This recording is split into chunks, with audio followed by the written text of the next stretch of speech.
La fonction ressources humaines est en pleine révolution. Fini les piles de dossiers, les processus qui n'en finissent plus.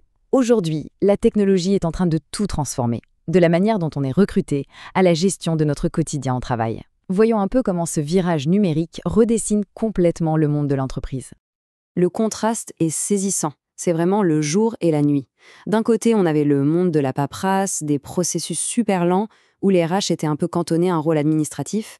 Et de l'autre, aujourd'hui, on a une réalité où tout tourne autour de la donnée, de l'agilité, de la stratégie. C'est bien plus qu'un simple changement d'outil, c'est carrément un changement de philosophie. Alors la RH digitale, qu'est-ce que c'est au juste ? Petit indice, ça va bien plus loin que de juste scanner des documents. On va voir ensemble ce que ce terme recouvre vraiment. Concrètement, la RH digitale, ou IRH, c'est l'idée d'utiliser la technologie pour optimiser les ressources humaines. Mais le point clé, le truc à retenir, c'est ce tournant stratégique. Les RH ne sont plus vues comme une simple fonction support, elles deviennent un vrai moteur pour la croissance et la performance de l'entreprise. Et là, il y a une distinction super importante à faire. D'un côté, on a la dématérialisation. Ça, c'est la base, on prend un papier, on en fait un PDF. Point. Mais la digitalisation, ça va beaucoup plus loin. L'idée, ce n'est pas de numériser un vieux processus qui ne marche pas, c'est de le réinventer complètement pour qu'il soit plus intelligent, plus efficace. Bon, passons maintenant à la question qui nous intéresse tous. Pourquoi tout ce changement ? Quels sont les bénéfices concrets qui poussent, quasiment toutes les entreprises à sauter le pas ? 63%. Ce chiffre, il parle de lui-même. C'est le temps que les équipes RH passent en moyenne sur des tâches administratives. Il faut imaginer un instant tout ce temps, toute cette énergie réinvestie sur des missions bien plus stratégiques. C'est exactement ça, la promesse de la digitalisation. Et la solution, bien sûr, c'est l'automatisation. En déléguant les tâches répétitives, chronophages, comme la gestion des congés ou des notes de frais, les équipes RH libèrent un temps précieux. Elles peuvent enfin se concentrer sur ce qui a un vrai impact, le développement des talents, la culture d'entreprise ou encore la fidélisation des collaborateurs. C'est ce fameux passage de l'administratif au stratégique. Et les bénéfices ne s'arrêtent pas là, loin de là. Pour les collaborateurs aussi, l'expérience est transformée. Plus d'autonomie pour gérer ses demandes, des réponses plus rapides, une communication plus fluide. En bref, c'est moins de friction administrative et plus d'opportunités, comme un accès simplifié à la formation pour pouvoir évoluer. Tout ça a un impact direct sur l'attraction des talents. Quand on sait que 82% des candidats font leurs recherches en ligne avant même de postuler, une entreprise qui propose des processus RH modernes et fluides, elle marque forcément des points. Elle projette une image d'innovation, elle devient plus attractive. C'est un avantage concurrentiel qui n'est pas du tout négligeable aujourd'hui. Très bien, on a vu le pourquoi. Maintenant, regardons un peu le comment. Concrètement, comment cette transformation se matérialise-t-elle tout au long de la vie d'un salarié dans l'entreprise ? Le numérique, en fait, il redessine l'ensemble du parcours.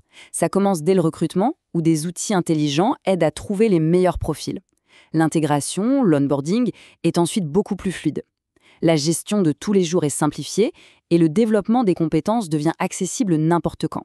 La technologie est là à chaque étape clé. Et derrière tout ça, il y a un véritable écosystème d'outils. Le CRH, c'est un peu le cerveau central qui connecte toutes les données. L'ATS, lui, est spécialisé dans le recrutement.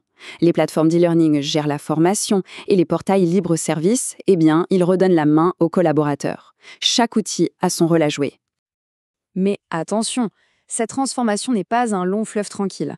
Mettre la technologie au premier plan, ça soulève des questions très importantes, notamment sur la place de l'humain dans tout ça. C'est la question centrale, la question à 1 million. En automatisant, en digitalisant, est-ce qu'on ne risque pas de perdre ce qui fait l'essence même des ressources humaines ? Cette phrase résume parfaitement la plus grande crainte. Les RH, c'est avant tout une fonction de contact, d'écoute, de relation. Le grand danger, c'est de transformer cette relation en une simple interaction avec une machine. Et les obstacles à surmonter sont nombreux. Il y a d'abord les défis humains, bien sûr, la résistance au changement, le besoin de former tout le monde à de nouveaux outils. Puis il y a les défis financiers et techniques, comme le coût de la technologie ou la sécurité des données. Et enfin, il y a un risque plus stratégique, celui de devenir trop dépendant de ces outils et de perdre un savoir-faire en interne. Alors, comment on fait pour naviguer entre ces obstacles ? Comment réussir cette transition pour qu'elle soit un succès à la fois pour la technologie et surtout pour les humains ? En fait, la clé du succès, elle tient dans cette idée toute simple. La technologie doit rester un outil au service de l'humain. Le but n'est pas de remplacer, mais d'augmenter, de renforcer. La technologie est un moyen de libérer du temps pour que l'humain puisse avoir plus de valeur ajoutée. pas de l'éliminer. Pour mettre ça en pratique, une feuille de route en 4 étapes peut vraiment guider. Tout part d'un bon diagnostic des besoins réels.